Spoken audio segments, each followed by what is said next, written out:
नमस्कार साथियों, स्वागत है आपका युवा आवाज में। एक बार फिर से आप मेरे साथ जुड़ चुके हैं। आज एक नए कार्यक्रम का आगाज करने जा रहे हैं और इस कार्यक्रम का आगाज हम उस कपल से करने जा रहे हैं जिस कपल ने, अगर हम बात करते हैं उकलाना क्षेत्र के अंदर, बीते 2 या 3 साल के अंदर एक बहुत अच्छी पहचान बनाई है। सेलवाल दंपति, जिला पार्षद विकास सेलवाल और उनकी धर्मपत्नी यामिनी सेलवाल। तो मैं सबसे पहले आपका स्वागत करता हूँ।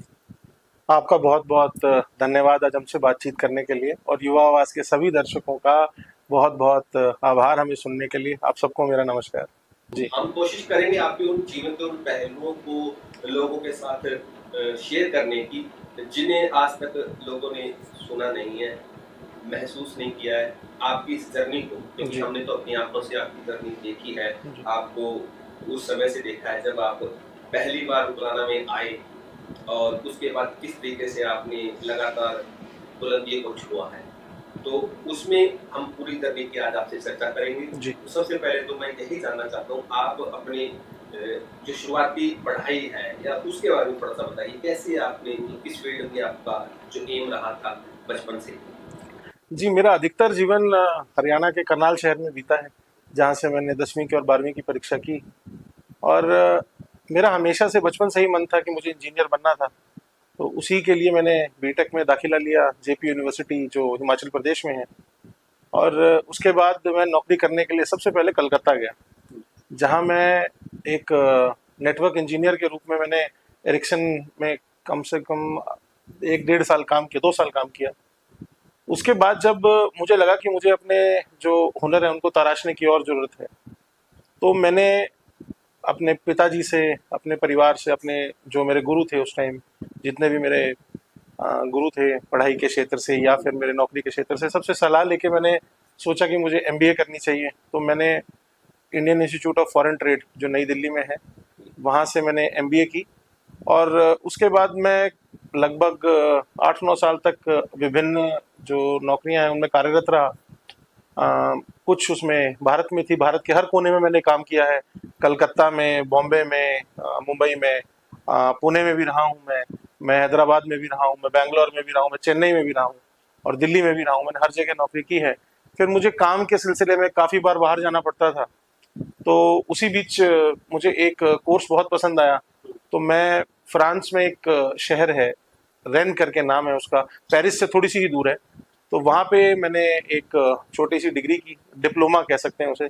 तो एक साल का डिप्लोमा था जो मैंने किया, जिससे जो मेरा काम था उसको समझने में मुझे और सहायता मिली, और उसमें मेरी जो एक्सपर्टीज़ है वो थोड़ी सी और बेटर हुई। तो फ्रांस में 1 साल लगाया मैंने, और उसके बाद अलग अलग देशों में मैं कुछ कुछ थोड़े थोड़े समय काम किया है, कुछ देशों में ज़्यादा भी काम किया है।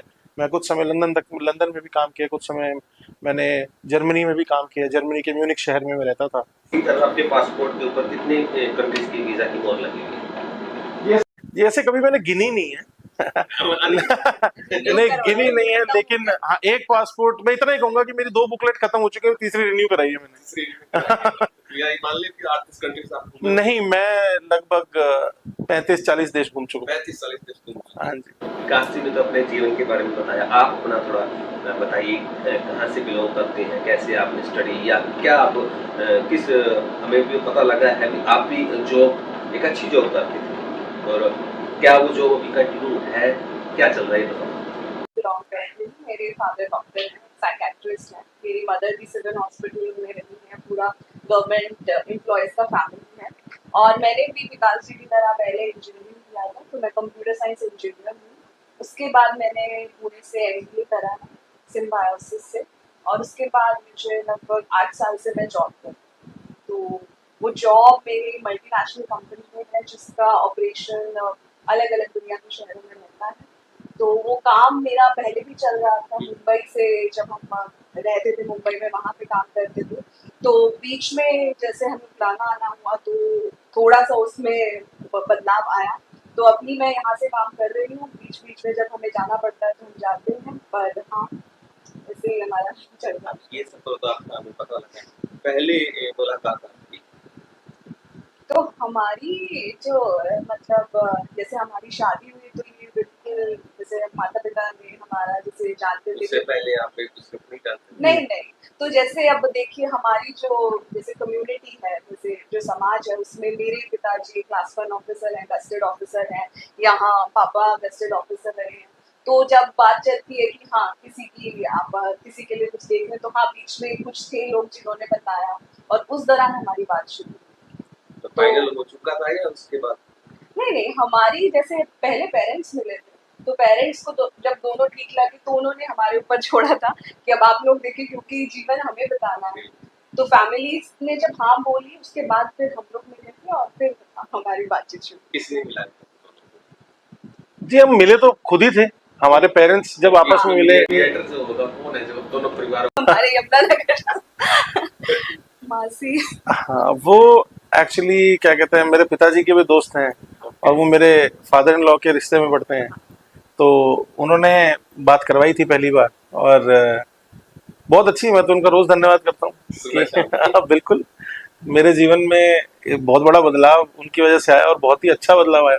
मैंने जीवन में जितनी स्थिरता मेरे जीवन में आई है मेरे विवाह होने के बाद, उससे पहले मुझे लगता था कि हमारे जैसे थॉट्स भी होता है ना, बहुत वॉन्डर करते हैं, लेकिन उसके बाद बहुत स्थिरता आई है जीवन में। तो वही है, ट्रेडिशनल अरेंज मैरिज है हमारी कि माँ बाप मिले, माँ बाप को परिवार अच्छा लगा और उसके बाद हम मिले, हमें एक दूसरे के विचार अच्छे लगे और उसके बाद बस हमारी शादी हो गई। शादी कितने समय तक आप मतलब बाहर रहे थे बॉम्बे में?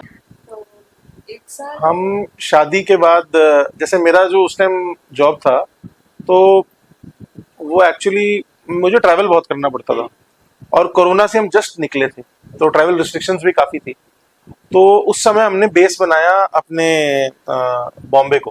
बॉम्बे? हाँ, मुंबई में रहते थे हम, हाँ, मुंबई में पवई में रहते थे। तो वहाँ से ये वर्क फ्रॉम होम करते थे, इनका घर से काम था और मेरा एक ऑफिस का 1 यूनिट वहाँ भी था, तो हम वहाँ भी चले जाते थे कभी कभी। बट मेरा क्योंकि ट्रैवल ज़्यादा रहता था, तो बेस हमारा लोकेशन मुंबई था। बाकी इंडिया में और बाहर मुझे जब जब जाना पड़ता था मीटिंग्स के लिए, तो मैं जाता था। दोनों के फादर साहब क्लास 1 गस्टेड ऑफिसर थे। तो आपने जैसे बताया कि आपने 35 कंट्रीज ट्रैवल की है, आप भी बाहर गए हैं? हाँ, मैं कुछ गई हूँ, मैं इतना ट्रैवल नहीं किया है क्योंकि विकास जी का बहुत इनको घूमने का भी काफी शौक है और ये पढ़ाई की भी है, तो मेरा उतना नहीं गई, पर हाँ 1-2 कंट्रीज गई। 1-2 हाँ कंट्रीज। आफ्टर मैरिज या बिफोर मैरिज? नहीं, before marriage. Before marriage. After marriage अभी तक लेके नहीं, आफ्टर अभी हमने एक्चुअली प्लानिंग की थी, लेकिन अब जैसे अब हमारी भी देख गोल्स बदल जाते हैं जीवन में। जैसे पहले जब तक पिताजी थे तो घर के बड़े थे, सब वही संभालते थे। अब कुछ जिम्मेवारियां हम पे भी आ गई हैं। जैसे मेरे चाचा जी हैं यहाँ पे, मेरे जो चाचा हैं, 3 चाचा हैं मेरे, उन्होंने भी हमें बहुत सहारा दिया है, मेरे पूरे परिवार ने हमें सहारा दिया है। यामिनी के परिवार से हमें बहुत मजबूती मिली है। और लेकिन अब गोल्स बदल गए। जो जिन चीज़ों में पहले मज़ा आता था, अब वो चीज़ें बदल गई हैं। अब लोगों में रहना मुझे ज़्यादा अच्छा लगता है। मैं सारा दिन, मैं शायद सुबह 9 बजे निकल जाता हूँ, मैं रात को 10-11 बजे घर आता हूँ। कि लोगों के बीच में रह के उनकी समस्याएं सुनना या फिर छोटे छोटे खुशी हंसी के पल बिताना, मुझे वो ज़्यादा अच्छा लगने लगा है। और अब वो गोल्स बदल गए। ट्रैवल भी होगा, ट्रैवल भी एक लाइफ का पार्ट है, जब ब्रेक मिलेगा तो ट्रैवल भी करेंगे, लेकिन ये सरकारी खर्चे पे क्यों, अपने खर्चे पे करेंगे। क्योंकि देखो सारी चीजें हैं, ट्रैवल तो लाइफ में लगा ही रहेगा। अभी जो एक मकसद है, हम एक उस मकसद के पीछे जुटे हुए हैं पूरी मेहनत से। आगे तो वक्त बताएगा। मतलब पॉलिटिक्स को लेकर आप कभी पॉजिटिव थे इससे पहले, जब तक आप पॉलिटिक्स में नहीं आए? बिल्कुल, मेरे पिताजी जब थोड़े पॉलिटिक्स की तरफ उनका रुझान बढ़ा और जब वो जिला पार्षद भी बने, मैं उस इलेक्शन में नहीं आ पाया था क्योंकि उस टाइम पे मैं बाहर था और मैं आ सकता नहीं था क्योंकि जो वो वक्त था मेरे लिए मीटिंग्स वो थोड़ी ज़्यादा ज़रूरी मीटिंग्स थी और काम को मैंने हमेशा अपनी पर्सनल लाइफ से थोड़ा सा उस टाइम महत्व ज़्यादा दिया क्योंकि वो था कि कम समय में ज़्यादा अचीव करना एक गोल था मेरा। वो आप भी बहुत मतलब काम के प्रति डेडिकेट रहे हैं, मुझे भी इसी काम के जरिए सामाजिक पहचान बनी, तो आप भी उसी नक्शे कदम पे हैं? बिल्कुल, मैं हमेशा से अपने पिताजी से ना हम डिस्कस करते थे कि पॉलिटिकली रिलेटेड चीज़ें, जैसे हरियाणा में क्या चल रहा है, इंडिया में क्या चल रहा है। तो मैं कई बार उनसे वो भी बताता था कि बाहर ये चीज़ ऐसे टैकल की जाती है, कि वहाँ डिसीजंस किस तरीके से लिए जाते हैं। तो बहुत कुछ है, वो मुझे काफी कुछ सिखाते थे, शायद मैं भी कुछ कंट्रीब्यूट करता था। और जनसेवा में वो रहे हैं, जनसेवा से उन्हें एक्चुअली में प्रेम था, उनको अच्छी लगती थी बहुत लोगों की मदद करना। और उनको लगता था कि हमारा एक सामाजिक प्राणी होने के ना नाते हमारा भी एक कर्तव्य है कि हम समाज को कुछ वापस दें। तो ये धीरे धीरे मेरे मन में उत्पन्न वहीं से हुई। और जब आज उन्हीं की लेगेसी को, उन्हीं की जो एक यात्रा थी, जो जर्नी थी, उसी को कंटिन्यू करने के लिए हम यहाँ हैं। मकसद हमारा जनसेवा है। और जैसे अब वो जिला पार्षद के पद पे हूं मैं इस टाइम, तो जो मेरी जिम्मेवारियां हैं, जो मुझ तक काम पहुंचते हैं, उनको पूरा करके, या अगर हम कभी बैठे हैं, जैसे किसी की फैमिली आईडी में कोई दिक्कत है, छोटी छोटी चीजें होती हैं, क्योंकि हर किसी को शेड नहीं बनवाना, हर किसी को कमरा नहीं बनवाना, कि चौपाल ठीक नहीं करानी। छोटी छोटी जो मुसीबतें, अगर मेरे फोन करने से या मेरे उनके साथ जाने से वो मुसीबत दूर होती है ना, मुझे वो बहुत अच्छा लगता है। तो अभी उसी में जुटे हैं। क्या लगता है जब आपको एकदम से आपके पिताजी के बारे में पता लगा कि वो इस दुनिया में नहीं है, तो आप कहाँ थे और उस वक्त कहाँ थे, और उसके बाद के सफर के बारे में थोड़ा बताना। जी, मुझे याद है 21 तारीख की रात को मेरी मेरे पिताजी से बात हुई थी। 21 मार्च को मेरे फादर से मेरी बात हुई थी शाम को, जहां हमने कुल अप्रोक्सीमेटली आधा घंटा हमने बात की। अलग अलग चीजों पे हमने काफी विचार किया। हम थोड़ी थोड़ी बात वो मुझसे पूछ रहे थे कि घर कब आएगा। और हमारा घर आने का प्लान था 6 अप्रैल को। ये इतनी गड़ी हुई है ना डेट्स मेरे दिमाग में कि 6 अप्रैल को हमारा, मैंने बोला पापा मैं 6 तारीख को घर आऊंगा, मेरी टिकट्स वगैरह बुक हो गई हैं, यामिनी और मेरी, हम आ रहे हैं 6 तारीख को।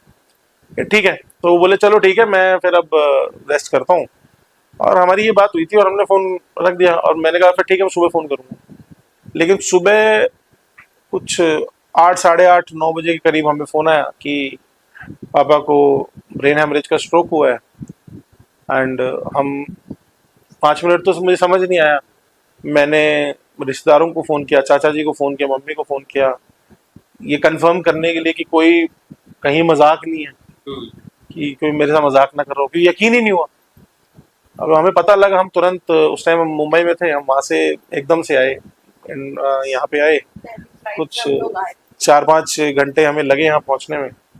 उस टाइम मेरे पिताजी हॉस्पिटल में एडमिट थे। और बस आगे की तो क्या बोलें। 3 दिन उन्होंने खूब कोशिश की। जो स्ट्रोक था वो काफ़ी मेजर स्ट्रोक था, तो 3 दिन काफ़ी कोशिश की उन्होंने, और 24 तारीख को उनका निधन हुआ। तो मैं हमेशा से ना, चाहे हमने जिम्मेवारियां संभाली हूँ, लेकिन जब तक पिता का साया था छत पे ना, तो हम कभी भी, मैं कभी भी ना वो नहीं हुआ, मैंने स्ट्रगल कभी नहीं किया, कि सोचा ही नहीं कभी किसी काम के बारे में। अब मेरे अंदर शक्ति इतनी थी कि हमेशा रहता था कि पिताजी पीछे खड़े हैं, वो भी हमेशा ये कहते थे कि तेरे को जो डिसीजन लेने ले, मैं संभाल लूंगा। तो आप हमेशा, आपके अंदर ताकत रहती है इस चीज से। लेकिन जब ये हुआ तो एकदम से तो समझ ही नहीं आया कई दिन तक तो हुआ क्या। इस चीज को एक्सेप्ट करने में भी टाइम लगा, और एकदम से ही चुनाव आ गए कि उनके निधन के 2 महीने के अंदर तो चुनाव ही हो गए थे, 2-3 महीने के अंदर चुनाव हो गए। अब वहां पे मुझे लगता है जो लोगों का साथ मिला है, जो सबने मेरे को उस टाइम पे संभाला है ना, उसकी वजह से एक ब्रेकडाउन से शायद मैं बच गया, और मजबूती उससे ज्यादा मिली है। और मुझे लगता है कि आज जो मेरे जो सोचने का दायरा है वो काफी ब्रॉड हो गया, क्योंकि पहले उस लेवल पे हम शायद सोच नहीं पाते थे, अब कुछ जिम्मेवारियां भी बढ़ गई हैं, तो अब सोचने का दायरा भी ब्रॉड हो गया। तो हमने भी, जो हम जब इस फील्ड में है ना, राजनीति नाम को बदनाम बहुत किया हुआ है। तो हमारा मकसद ना राजनीति रहा भी नहीं है। नाम मेरे को आती है, ठीक है, अब वो इसलिए भी कह लो कि भाई अभी तो नए नए हो, लेकिन ना मुझे राजनीति आती है और ना मुझे करनी है। मैम एक जनसेवा के मकसद से इसमें घुसे थे, इस फील्ड में घुसे थे, और जनसेवा के मकसद को ही आगे रखेंगे। यही हमारा, मेरी थीम भी यही रहेगी, मेरा मोटो भी यही रहेगा। लोगों के बीच में रह के, लोगों की समस्याएं सुन के, उसका जितना आपसे हो सके, या आप अपने से ऊपर वाले अधिकारियों तक पहुंच के उसका समाधान निकालना ही मकसद है बस। आपको कब लगा आपके पिताजी का, जैसे आप पर्सनली आप पिताजी को जानते हैं, पारिवारिक तौर पर जानते हैं, तो कब लगा कि जितना मैं जानता हूँ मेरे फादर साहब के बारे में, वो उससे कहीं ज्यादा, मतलब उनका व्यक्तित्व है, जितनी मेरी सोच से भी ज्यादा बड़ा व्यक्तित्व है। जी, ये तो इस बारे में एक्चुअली हमारी बहुत चर्चा होती है, बहुत ज्यादा, कि अब मैंने अपने पिताजी को बचपन में भी स्ट्रगल करते देखा है कि अब हम एक बहुत ही कोई धनाढ़ परिवार में तो पैदा हुए नहीं थे। मेरे पिताजी ने जब शुरू किया तो वो दो दो नौकरियां भी करते थे, और उसके बाद धीरे धीरे हमारी जो कंडीशन ठीक हुई, और आज मैं कहता हूँ हमारे जीवन में जो कंफर्ट्स हैं वो मेरे पिताजी के दिए हुए। तो उनको स्ट्रगल मैंने हमेशा देखा है। जब उनके पास सब कुछ था वो तब भी मदद करते थे, और जब कुछ नहीं था वो तब भी मदद करते थे। तो कई बार आपको जब जब तक आप वो सोच नहीं समझते ना, तो आपको ये चीजें अटपटी भी लगेंगी कि जो आज का जमाना, जैसे हम कहते हैं ना, कई बार हो गया है कि वो अपने सेल्फ अब्जॉर्ब रहता था कि अपने बारे में सोचो, अपने परिवार के बारे में सोचो। मेरे पिताजी ने हमेशा इससे ज्यादा सोचा है कि अगर कोई मदद किसी को चाहिए और मैं वो कर सकूं तो वो करते थे। और जब मेरे पिताजी का जिस दिन दाग था, जिस दिन हमने अग्नि दी, उस दिन जो मैंने देखा कि कितने लोग आए थे, आपने भी देखा ही था कि जब वो यहाँ से लेके मेरे गांव जो 4 किलोमीटर पड़ता है पूरा जाम लग गया था। तो तब एक बार आपको, अब वो उस दिन तो रियलाइज हुआ नहीं था क्योंकि उस दिन मैं भी बहुत चीजों से गुजर रहा था।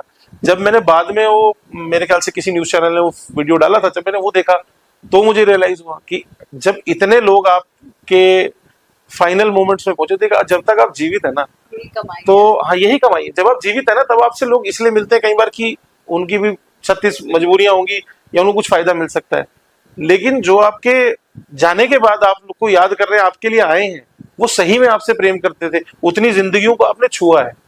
तो वो मेरे लिए एक बहुत ही वैसा पल था जब मैंने जाना कि मेरे पिताजी की शख्सियत कितनी बड़ी थी।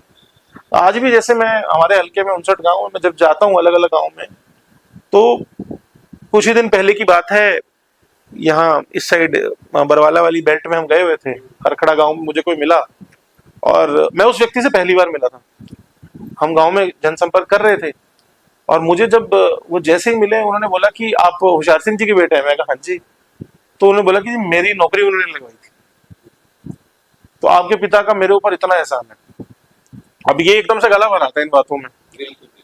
मुगलपुरा से जब मेरा इलेक्शन था पहला, सेवक दास हैं जो चौकीदार हैं मुगलपुरा के, वो मुझे सिर्फ ये दिखाने सुबह आए थे जिस दिन हमारा पोलिंग का दिन था कि भैया अब पापा ने आपके ना साइकिल मुझे दिलवाई थी और इसकी वजह से मेरा काम चल पड़ा। ये छोटी छोटी चीजें हैं, लेकिन आप ये देखो कितनी जिंदगियों को छुआ है, और वही मेरे लिए प्रेरणा है कि अगर वो इतना कर सकते हैं तो उनकी सीखों के साथ तो मैं बड़ा ही हूं। तो उनसे ज्यादा करने का अब मेरा एक लक्ष्य है कि जितनी ज्यादा जिंदगियों को आप छू पाए, जितने ज्यादा लोगों की मदद कर पाए, यही इसी लक्ष्य के साथ हम इस फील्ड में हैं, और जो हम जो कर रहे हैं अभी इसीलिए कर रहे हैं। जैसे कि मेरा स्टार्टिंग से मतलब फैमिली में तो कोई पॉलिटिक्स में नहीं रहा, और मैं भी बाहर थी तो मेरा भी कोई पॉलिटिकली इतना इंक्लिनेशन नहीं था।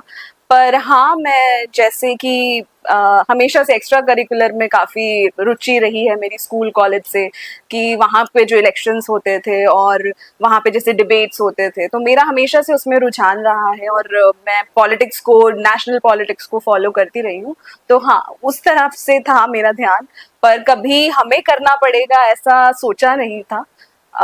तो हमारा जो प्लान था, जो हम भी पहले सोचते थे कि 5 साल बाद क्या होगा, 10 साल बाद क्या होगा, तो हम यही सोचते थे कि हम 10 साल बाद, मतलब जो हमारा प्लान था कि हाँ, तब हम एक सुचारू रूप से राजनीति में आने का सोचेंगे और आएंगे, क्योंकि तब तक आप देखिए हम इतना तजुर्बा, जो जिंदगी का तजुर्बा है, वो अर्जित कर पाएंगे, और पापा ऑलरेडी इस फील्ड में थे, तो हम उनके साथ आगे बढ़ना चाहते थे, उनसे सीख कर आगे बढ़ना चाहते थे। तो जैसे ही एकदम मतलब माहौल चेंज हुआ है, एक परिस्थितियां चेंज हुई, आपको राजनीति में उतरना पड़ा।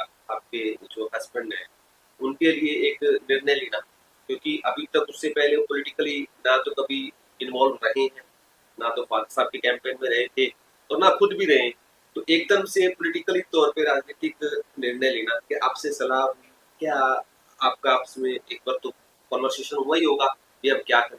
जी, तो अब मतलब पॉलिटिकली तो देखिए हम एंगेज थे, ये भी एंगेज थे, पापा के इलेक्शन में भी जो स्ट्रैटेजी का काम था कि किस हिसाब से क्या क्या करना है, तो वो यहाँ आ नहीं पाए, पर बातें होती थी, फोन पर होती थी, हम जब आए तब भी बात हुई, तो इन्वॉल्व थे। बस ये था कि सामने कभी लोगों को नहीं पता चला। पापा होते आज अगर इलेक्शन में कहीं होते तो हम उनके साथ होते तो लोगों को दिखते, पर ठीक है, जिंदगी को कुछ और मंजूर था। तो जब पिताजी का, हमारे मेरे ससुर जी का स्वर्गवास हुआ, तो हमें नहीं था कि हमें आगे क्या करना है, कैसे, क्योंकि हमारे लिए तो दुनिया हिल गई थी, सब खत्म हो गया था, क्योंकि हम एज ही नहीं थी, ऐसा किसी ने सोचा नहीं था।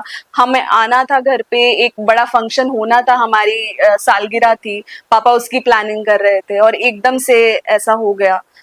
तो जब पापा के देहांत के बाद धीरे धीरे चीजें आगे सामने आई, एक दो हफ्ते बाद जब हमें परिवार के बड़े लोगों ने आकर बिठाया, पूछा कि जो पापा की जो इलेक्शन था वो अब दोबारा होगा और पापा ने जो एक पद हासिल किया था उसके लिए क्या विचार है, कौन उसे करेगा, तो हमने तब पहले, मतलब कहूंगी कि विकास जी, मैं खुद को खुशकिस्मत समझती हूँ कि हमेशा हमारे घर में जो, अब जैसे कि जो लेडीज है, जो मातृ शक्ति है, मम्मी हो गए, मेरी ननद है छोटी, और मुझे कोई भी डिसीजन हमारे से सलाह के बिना नहीं होता, तो जो हमें सही लगता है वो उसके साथ आगे बढ़ते हैं।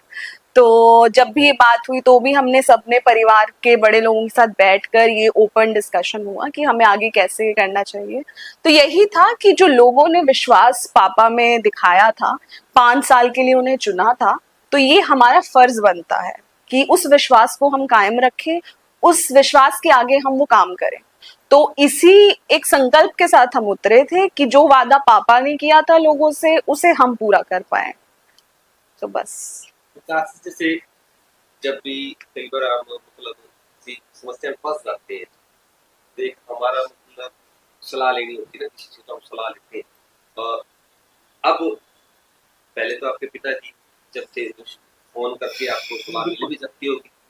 अब जब ऐसी सिचुएशन में फंस जाते हैं तो किस चीज को आप मतलब सामने रखते हैं और उसको सॉर्ट आउट करते हैं? जी, छोटी छोटी चीजें हैं, वो तो हम आपस में बात करके हम हर चीज डिस्कस करते हैं।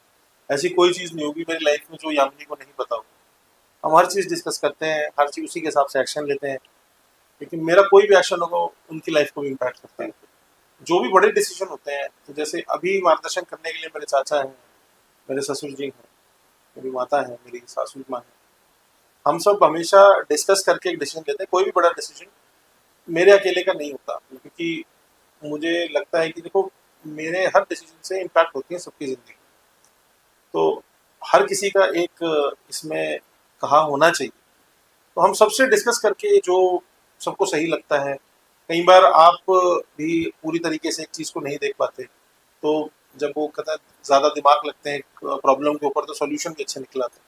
तो हम डिस्कस करते हैं सबसे। मेरे पास इतने सारे जो मेरे वार्ड के सारे लोग हैं, मुझे इतने बुजुर्ग हैं जो मुझे आशीर्वाद देते हैं। मैं जब गाँव में जाता हूँ, अगर कई बार जैसे गाँव की कोई समस्या हो तो बैठ के उनसे पूछते हैं कि कैसे सुलझाएं, इसका इसका कैसे इसका समाधान निकलेगा, क्योंकि कई बार हमें भी सारे डायनेमिक्स नहीं पता होते गाँव के। तो वो वहां से पता लग जाता है, लोगों से पता लगता है, परिवार में डिस्कस करके चीजें होती है सारी। नहीं, एक बात तो ये भी है कि हमें, मतलब आज तक जितने भी लोग मिलते हैं, जितने भी जुड़ रहे हैं, तो सब बहुत ही साफ दिल से हमारे साथ जुड़ रहे हैं और हमेशा एक अच्छी सलाह मिली है। विकास जी को सब अपने बेटे की तरह, भाई की तरह मानते हैं।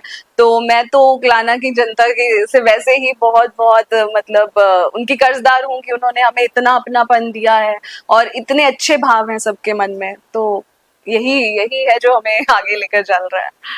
आपके जीवन में मतलब छोटे से स्पैन के अंदर, यानी थोड़े से समय के अंदर बहुत घटनाक्रम घटे।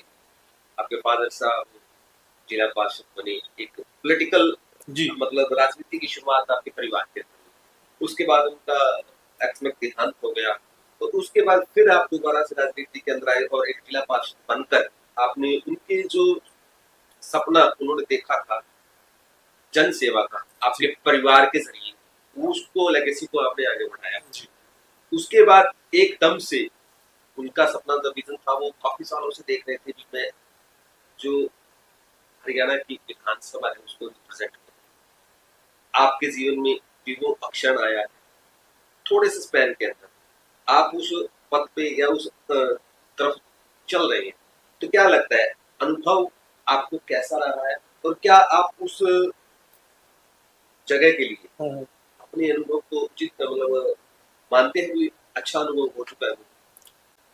जी, आपका सवाल बहुत ही अच्छा है एक्चुअली। तो पहली बात तो ये है कि हम जिस मकसद से आए थे ना, एक कहावत है कि नियत ही आपकी नियति तय करती है। तो हमारी बड़ी साफ नियत है कि हम एक बड़े साफ मकसद से लोगों के बीच में काम कर रहे हैं, वो है जनसेवा।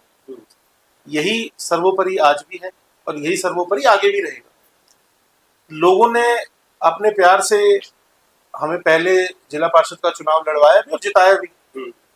आगे भी अगर लोगों की तरफ से आवाज आती है कि हम उनके अधिकारों के लिए, हम उनके हकों के लिए उनकी बातों को आगे पहुंचाएं, उनका प्रतिनिधि बन के, वो विधानसभा स्तर पे हो या किसी भी स्तर पे हो, तो उनकी आवाज को बिल्कुल हम उसका सम्मान करते हैं और सम्मान करते रहेंगे। तो इच्छा नहीं पालता मैं जीवन में कभी भी। इच्छा पालने से ना आपको निराशा होती है, और जब निराशा होती है तो आप कमजोर होते हो। तो मैं कभी इच्छा नहीं पालता। हमेशा हम अपने, मेरे हाथ में और हमारे हाथ में ना सिर्फ काम है, हम अपनी मेहनत है, इसको आप ढंग से कर सकते हैं। बाकी क्या इसका रिजल्ट निकलेगा, ये सब लोगों के ऊपर भी है, कुछ भगवान के ऊपर है, कुछ आपकी किस्मत के ऊपर है, कुछ आपकी मेहनत के ऊपर है। तो जो मेरे हाथ में, मैं सिर्फ उसी को कंट्रोल कर सकता हूँ, वो मेरी मेहनत है। और बस आगे जो जनता की आवाज कहेगी, जो संगठन मुझ पर जिम्मेवारी देगा, उस संगठन की जिम्मेवारी का, लोगों की आवाज का मैं पूरा सम्मान करूंगा हमेशा। कहते हैं थियोरेटिकली और प्रैक्टिकली में बड़ा फर्क होता है। जब हम किताबें पढ़ते हैं हमें ज्ञान, अक्षर ज्ञान बहुत हो जाता है, लेकिन जब हम प्रैक्टिकली फील्ड में उतरते हैं ना, तो कुछ अनएक्सपेक्टेड हमें एक्सपीरियंस भी हो जाते हैं, वे हमने जिसके बारे में सोचा भी होता, अच्छा ऐसा भी होता है। तो ऐसे एक्सपीरियंस भी आपकी जिंदगी में हुए होंगे, बिल्कुल। कोई याद है?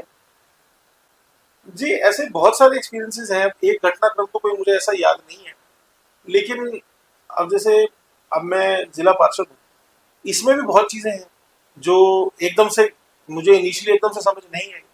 लेकिन अडेप्टेबिलिटी एक चीज है कि आप अपने आप को ढालते कैसे हैं सिचुएशन से। और वहां पे मुझे लगता है कि जो आपकी पढ़ाई लिखाई है और जो आपने लोगों से सीखा है, जो आपकी नेटवर्किंग है, आपने जो अपने काम करते हुए सीखा है, उससे आप अपने आप को ढालने की आपकी क्षमता बढ़ जाती है। तो जब यहाँ भी कुछ ऐसी चीजें थी जो नहीं समझ आती थी, लेकिन हर चीज की गाइड बुक होती है, आपके अधिकारी सब हैं, आप अधिकारियों से बात कर सकते हो। कि नेता का काम सिर्फ यही थोड़ी है कि जाके अधिकारी की टेबल पीटो, आप अधिकारी भी तो अपना काम ही करना। आप उनसे, मैं इस बात का गवाह हूं कि मैं आज तक जिस भी अधिकारी के पास गया हूँ और उनसे मैंने सलाह ली है, उन्होंने मुझे निष्पक्ष इतनी अच्छी सलाह दी है कि जो स्कीम्स हैं, सरकार की स्कीम्स, उनको कैसे आम जनता तक लाया जाए।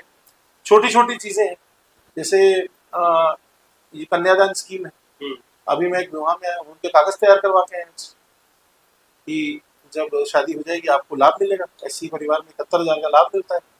तो छोटी छोटी चीजें, जब तक आप अपने अधिकारों से परिचित ही नहीं होंगे और वहीं आपकी पढ़ाई मदद करती है, तो रास्ते तो जी आपके अपने, कि आप अपने ना मकसद के लिए कितने ज्यादा डेडिकेटेड है ना, रास्ते उससे निकलते हैं। अब अगर हर चीज में हम हार मान के बैठ जाए तो फिर आप आगे कभी भी नहीं बढ़ पाओगे। और आप कोई भी हो, चाहे आप हो चाहे मैं हूं, हमें हर फील्ड की नॉलेज तो नहीं हो सकती, लेकिन जब आप अपने उस काम के पीछे लगेंगे और डेडिकेशन से लगेंगे तो नॉलेज तो आ ही जाएगी अपने आप। मेरे इतने सारे पार्षद मित्र हैं, उनसे कुछ सीखने को मिलता है, जो पहली बार नहीं दूसरी बार पार्षद है। तो अनुभव मेरा अकेले का चाहे 1 साल हो, लेकिन जो सबसे सीखने को मिला है, मेरे पास 50 साल की नॉलेज है कि जो कुछ काम है जो अटक जाते हैं। अब मेरे जो पार्षद साथी हैं, जो पुराने पहले भी पार्षद हो चुके, उनसे सीखते हैं कि इस काम को करने के और अच्छे तरीके क्या है, कि कैसे सरपंचों के साथ मिलकर इस काम को किया जा सकता है। तो वो आपकी अडेप्टेबिलिटी है जो आपकी एक कैरेक्टर को भी शेप करती है, आपकी जो आपके हुनर को भी शेप करती है।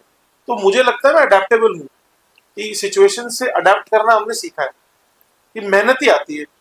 ठीक है, मेरे को मेहनत आती है, मेरे को और कोई चीज नहीं आती, मेहनत आती है। मैं इनके लिए कहूंगी, क्योंकि मेरी हमारी शादी को अभी 2.5-3 साल ही हुए हैं, लेकिन जो पिछले 1 साल में जब से विकास जी ने यहाँ पे सारी जिम्मेवारियां संभाली है, उसमें बहुत बड़ा एक बदलाव देखने को मिला है। तो मतलब ऐसा है कि जो मैं नहीं सोचती थी, नहीं जानती थी विकास जी के बारे में, वो एक पहलू इनका सामने आया है कि एक बिल्कुल अनजान इंसान जिसे मतलब एक इतने सोशल कंस्ट्रक्ट में और इतनी जिम्मेवारियों में नहीं रहा, अब एकदम से जब आपके ऊपर सब संभालने को आता है तो ये मतलब इतना अच्छे से कर पा रहे हैं, तो इसे देखकर बहुत अच्छा लगता है। तो इनकी जो सबसे बड़ी बात है कि मेहनत, ये सुबह से लेकर शाम तक सिर्फ लोगों के बीच में रहना पसंद करते हैं।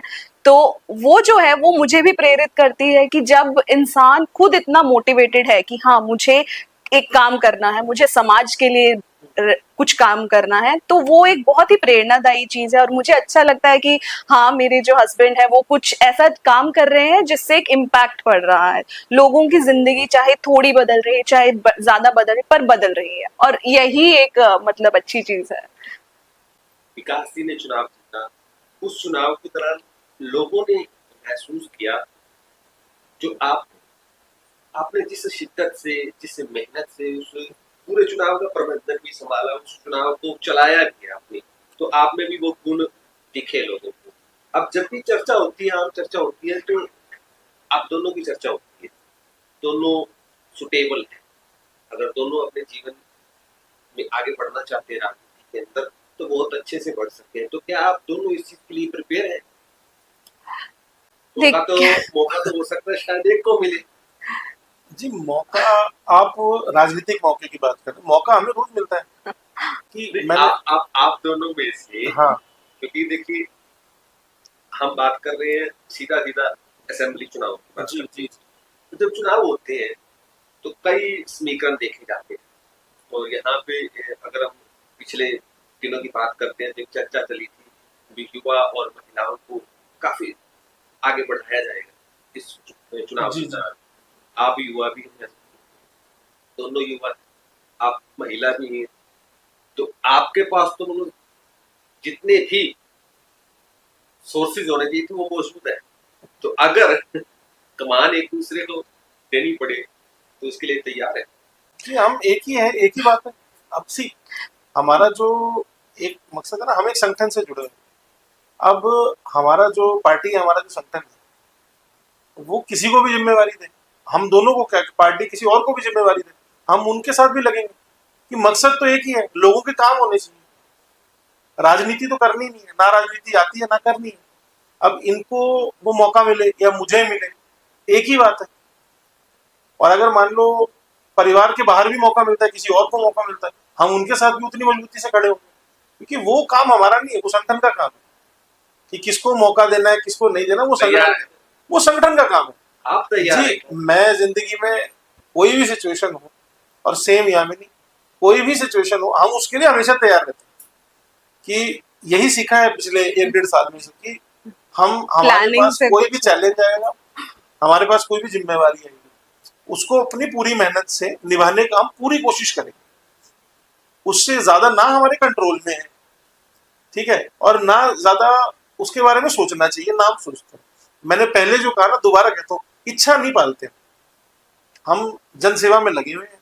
अगर हमारा संगठन, हमारी पार्टी को लगता है कि हम वो जिम्मेवारी संभाल सकते हैं लोगों का प्रतिनिधि बनने की, तो वो हो सकता है हमारे बारे में सोचें। और दूसरा, अगर पार्टी हमारे बारे में सोचती है, फिर दूसरा जनता का काम है कि लोकतंत्र में सबसे बड़ी शक्ति तो जनता ही होती है। अगर वो चाहे कि हम उनका प्रतिनिधि बने, हम उनके प्रतिनिधि बने, तो वो भी बिल्कुल सर आंखों पर रख के कबूल है हमें। क्या आप सहमत हैं? बिल्कुल सर, इसमें तो कोई दो राहे वाली बात नहीं है, क्योंकि हम लोगों का यही है कि मकसद की तरफ हम चल रहे हैं कि जन सेवा है। अब देखिए, एक जगह पहुंचने के 10 रास्ते हो सकते हैं। अब आप कौन सा रास्ता चुनते हैं, जिंदगी आपको कौन से रास्ते पे लेके जाती है, वो तो कोई नहीं कह सकता। तो जिस भी रास्ते पे हम चलेंगे उसमें कठिनाइयां आएंगी, जैसा भी होगा तो हम देख लेंगे, लेकिन हमें एंड गोल पता है कि हमें पहुंचना कहाँ है, तो जैसा बनेगा हम उसके लिए तैयार हैं। तो साथियों, ये थे हमारे साथ सेलवाल दंपति, जिनके अगर पिछले कुछ साल 1.5 साल के अगर जीवन की हम चर्चा करते हैं तो काफी कुछ अप्स एंड डाउन देखने के बाद इन्होंने जिस मुकाम को हासिल किया है वो अपने आप में एक उदाहरण है उन लोगों के लिए जो छोटी छोटी बातों पे अपनी हिम्मत हार जाते हैं, छोटी छोटी बातों में सरेंडर कर देते हैं। इस अगर मैं खुद पर्सनली अगर मैं सोचता हूँ तो इनको देख के काफी लोगों को एक हौसला आएगा कि इतनी विपरीत परिस्थितियों में भी कैसे कैसे जगह की फंसे हैं और उसमें से ये बाहर निकले हैं। ये भी अपने आप में एक मिसाल है। और विकास जी और यामिनी जी, आपको हमारे युवा आवाज के परिवार की तरफ से शुभकामनाएं और उम्मीद करते हैं आप इसी तरीके से अपनी जन सेवा के जो आपको विरासत में आपके पिताजी की तरफ से एक लेगेसी मिली है उसको आप इसी तरह कंटिन्यू रखें। जन सेवा के काम करते रहे, लोग आपको इसी तरीके से प्यार करते रहे। अब हम आपसे लेते हैं इजाजत। धन्यवाद। धन्यवाद।